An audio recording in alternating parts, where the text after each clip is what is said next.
Hey guys, let's get more news about Lakers, but first, don't forget to subscribe and leave your like.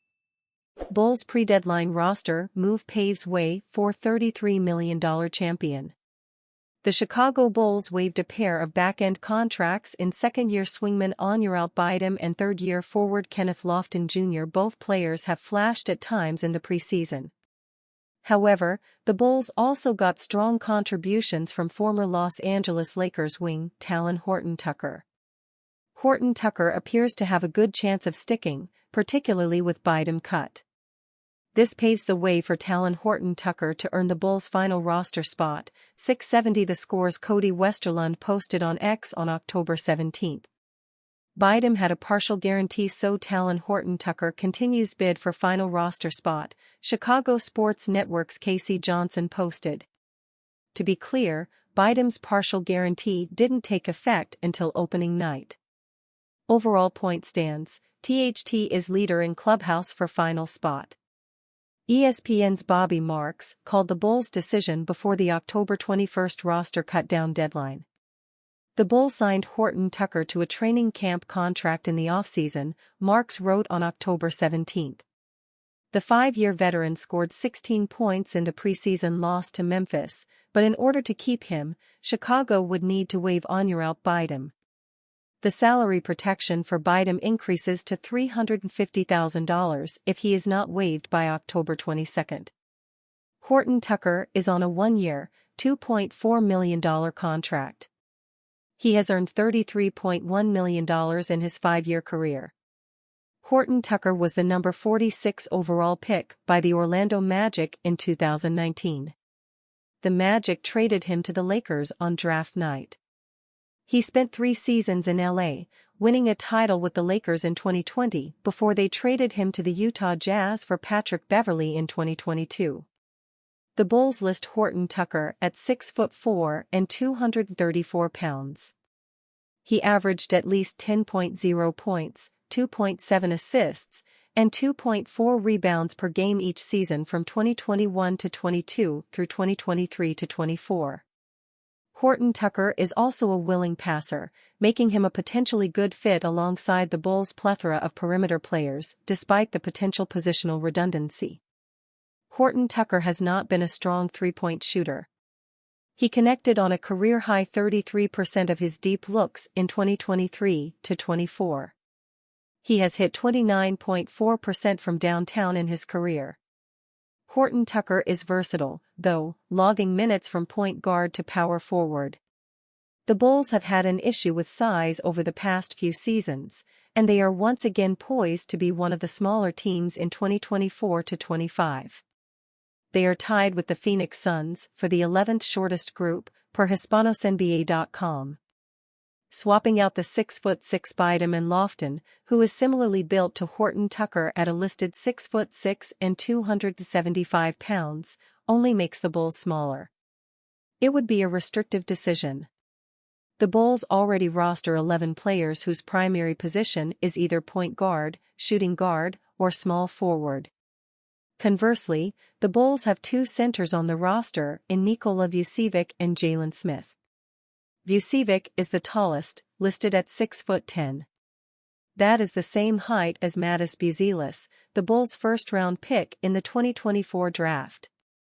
The Bulls ranked 14th in rebounding in 2023 to 24.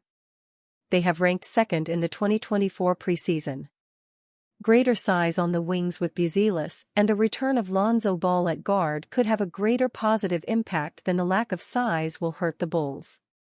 But that is the risk the current setup takes.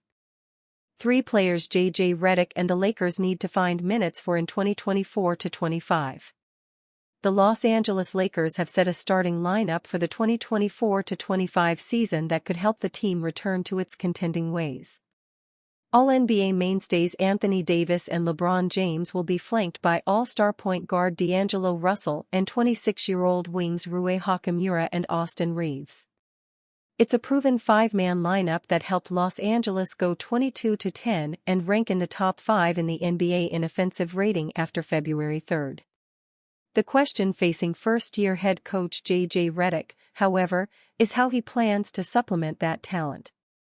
The second unit was an unfortunate weakness for Los Angeles in 2023-24, and the options for improvement land somewhere between better luck with injuries and developing up-and-coming players. Max Christie, Jared Vanderbilt, and Gabe Vincent appear to be locks for roles as reserves, but as the Lakers weigh their options beyond them, question marks understandably arise.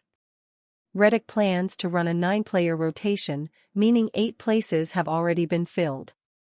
Many have questioned who will occupy the 9th and final spot, but beyond a set rotation is the need to find ways to incorporate the development of several key contributors.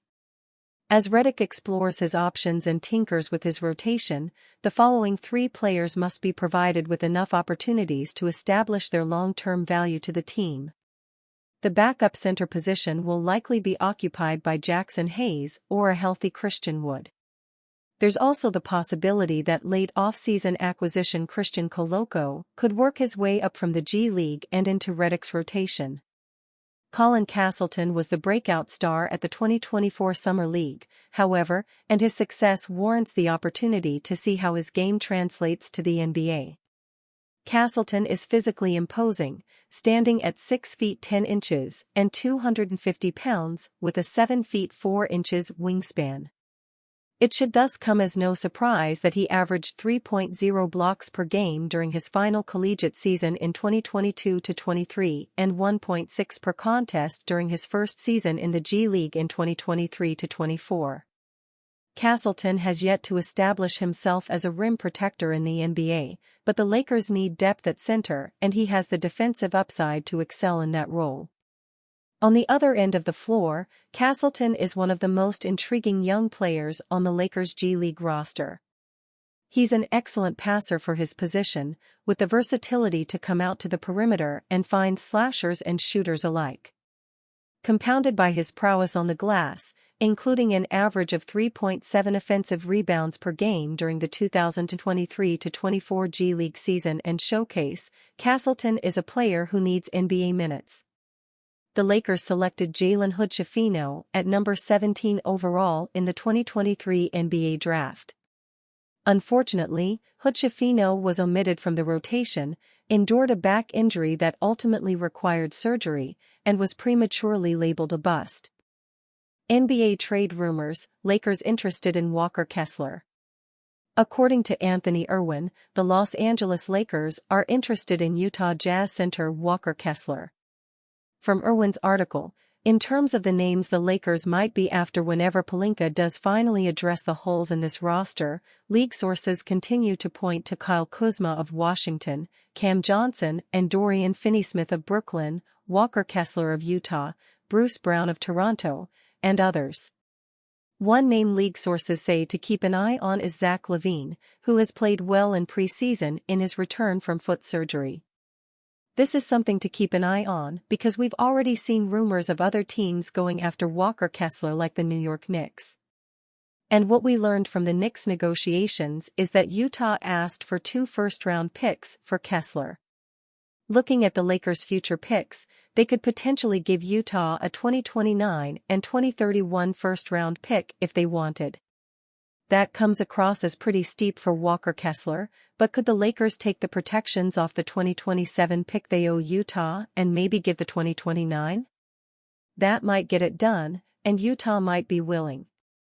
As we've said before, this is likely going to be a storyline to watch this year as teams are considering Kesler as an option.